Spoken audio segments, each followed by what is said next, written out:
Pwede nga daw natin turuan ng puso kung paano magmahal. Pero hindi natin pwedeng utusan kung paano yung sakit matatanggal. Kung nagsasalita nga lang ang pusong sugatan, malamang sumigaw na yan. Dalhin niyo ako sa pinakamalapit. Sa pinakamalapit sa tabi ng aking mahal. Siyempre masakit. Kumikirot. Buti pa nga yung masakit na ulo pwedeng idaan sa hilot. Buti pa nga yung masakit na ngipin pwedeng mabunot. E paano yung puso kung binabalot ng sakit? Pwede bang madukot? Madaling sabihin na tanggapin mo na lang.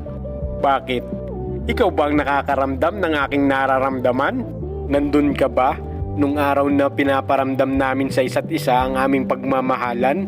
Nandun ka ba nung araw na ang pangalan ko ay kanyang pinagsisigawan? Oo, kaya kong pakinggan yung payo ng mga taong nakapaligid sa akin. Pero hindi ko